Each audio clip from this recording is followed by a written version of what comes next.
Hello everyone. Today I'm going to give a lesson on texture, which is one of the elements of design that artists use to create interest in their compositions. There are two kinds of texture that I want to teach you about. So the first one is real texture. And real texture is something that you can actually feel with your hand. You can rub your hand across it and I can feel the ridges of all the reeds here and the roughness of the surface. The little bumps as my hand rubs across the basket. So real texture is something you can actually feel with your hand. Another sample would be this piece of mesh or wire screen. Kind of scratchy to the surface with my hands to the touch. It's a little rough along the edges where it's cut, a little pinchy. And it's still woven, but it has a very different feel from the basket. Another sample might be this cover to a pot. And it actually has a very smooth surface. My hand moves very freely and easily over the smooth surface, lacking any ridges or bumps, and being smooth and easy to touch is still a texture. Okay, like this happens to be metal, but glass might feel the same way. Another sample from nature would be this beautiful shell.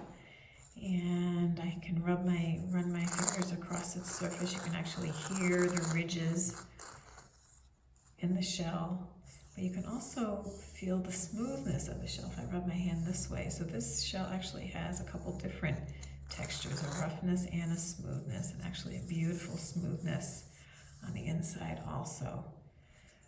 Another example from nature might be this pod, which is very rough to the touch. My nail catches easily in all those little ridges, and I can feel the rough surface with my fingers.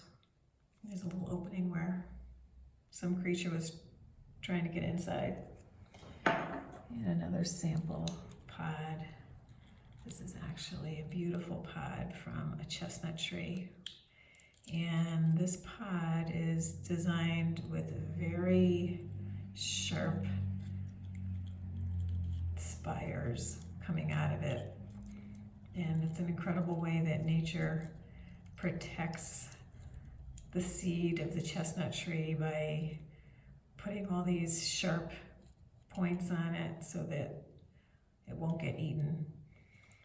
But I can definitely feel that pinchy protective surface across that in your hand, and feel that surface is considered real texture. It's actually there. You can feel it with your hands. It activates your sense of touch with your fingers. That is real texture. The other texture that artists use is implied texture.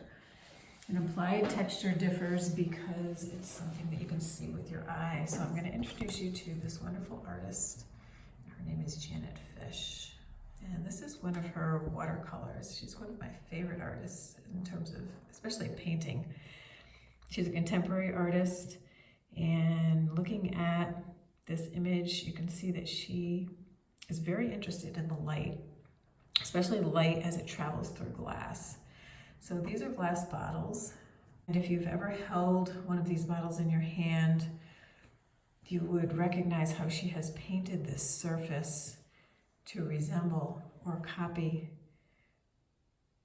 the ridged or raised surface of the glass. You can even see how she's, with all these little marks of her brush, she's made the roughness of the cap of that bottle. You know, if you've ever unscrewed a jar, you can feel those ridges in your hand. Well, she has painted those ridges. She's really kind of captured the way it feels, but captured it using her paintbrush and using her colors. And more of that beautiful ribbed surface of the glass. She is translating that onto her canvas using her brush strokes and her paint. So this is implied texture, a texture that you cannot feel, right? This, all I feel here is the paper, but I can see this texture with my eye, and the artist has captured that texture, in this case with watercolors. So again, this is Janet Fish, a wonderful example of implied texture. Another example, a wonderful wallpaper book that a friend gave me, and this is images by Cole and Son, and it resembles, to me it kind of resembles a birch tree. So if you look at it up close, look at all these wonderful marks that this artist has designed the surface of the tree. So you have used line when you made your contour hands to describe the surface of your hand when you were drawing. Well, this artist has gone a little bit farther and made many, many small marks to describe the surface of a tree. And even with the thin branches, how that surface changes a little bit differently from the trunk of the tree. The marks are a little bit different. They're very repetitive, and you can almost envision how that would feel if you were touching that tree, the roughness of it. But right now, all you're seeing it is with your eyes. And so it is implied texture, a texture that you can see with your eyes. And all I feel right now is just the surface of the paper. But I can imagine, because of what I see and the marks that this artist has made, I can imagine how it might feel if I touched it. So this is implied texture, a texture that you can see with your eye. It's really beautiful. So the next project you are going to do will be using real texture to create implied texture. So you'll be incorporating both of those textures in your project. So stay tuned. Bye.